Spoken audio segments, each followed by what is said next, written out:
2018년 질병관리본부 자료에 따르면 국내 기생충 감염증 환자 수는 한 해 2,700명이 넘는다고 합니다. 무려 전 세계 인구의 30%가 기생충에 감염된 것으로 추산됩니다. 특히 저개발 국가에서 기생충 감염은 다른 감염성 질환보다 걸리는 비율도 높고 사망률도 높은 편인데 1971년 우리나라도 장내 기생충의 충난 양성률은 84.3%에 이르렀습니다. 하지만 그로부터 약 40년이 지난 지금은 전 국민의 2.7%만이 기생충에 감염될 만큼 꽤나 줄었다고 합니다. 그러나 여전히 기생충은 우리 주변 곳곳에서 위협하고 있으며 방심하는 순간 기생충에 감염될 수도 있다고 합니다.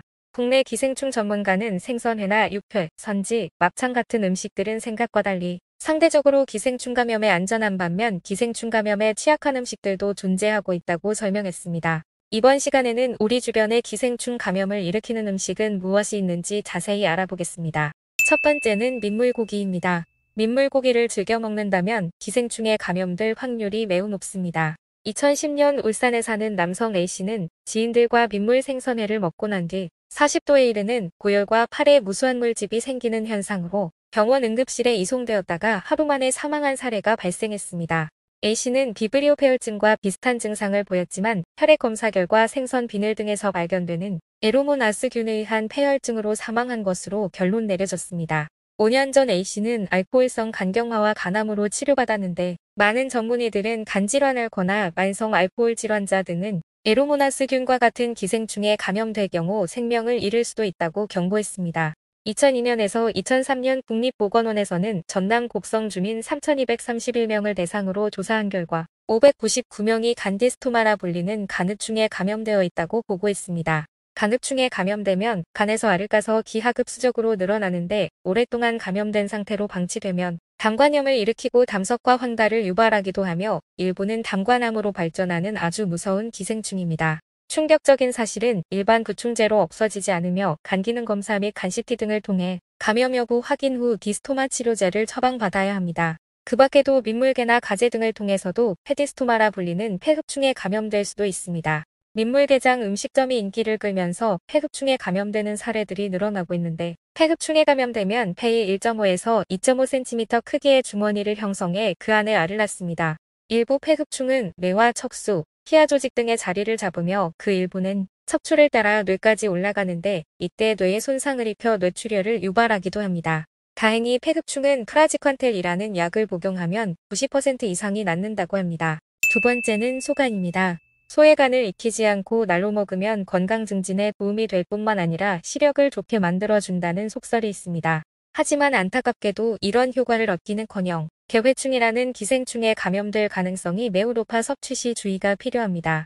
분당 서울대병원 연구팀은 2009년 1월부터 2013년 6월까지 눈개회충 진단을 받은 환자 101명을 대상으로 감염 경로를 파악한 결과 눈개회충에 감염된 사람 중 81%의 사람들이 최근 소의 생간을 섭취한 경험이 있고 생간 섭취는 감염 위험을 무려 15배 높인다는 것을 확인했다고 보고했습니다.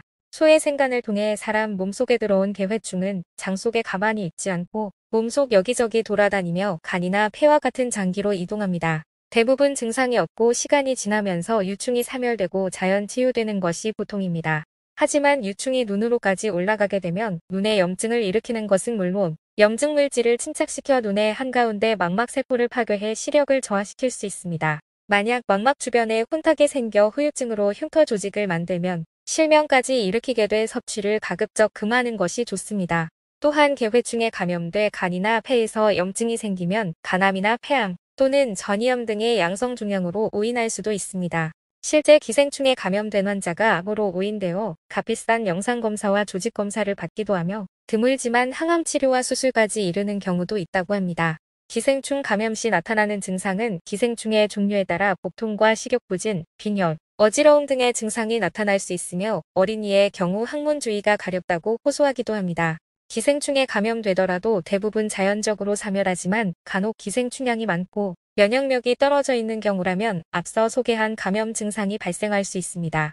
만약 기생충 감염으로 의심되는 증상이 나타난다면 반드시 의료기관에 방문해 검사를 받는 것이 중요합니다. 그리고 몇몇 사람들은 1년에 1에서 2회 구충제를 정기적으로 섭취하는 분들이 많은데 전문가들의 의견에 따르면 굳이 챙겨 먹지 않아도 된다고 합니다. 다만 날 것을 자주 먹거나 동남아 등으로 해외여행을 다녀왔다면 보충제를 챙겨 먹는 것이 바람직하며 간질 환자의 경우 의사와 상담을 통해 처방받으시기 바랍니다. 시대가 발달하면서 기생충에 대한 감염 위협은 크게 줄어들었지만 앞서 소개한 음식을 잘못 먹고 감염될 수도 있습니다. 평소 소외생간과 민물고기를 자주 섭취하셨던 분들이라면 반드시 기생충 감염 여부를 파악하고 증상이 있을 경우 가까운 병원에서 검사를 받으시기 바랍니다. 오늘은 여기까지입니다. 영상이 유익하셨다면 좋아요와 구독 눌러주시고 소중한 분들께 공유하시면 더욱 유익하실 겁니다. 저는 더욱 유익한 영상으로 다시 찾아뵙겠습니다. 항상 건강하고 행복하세요.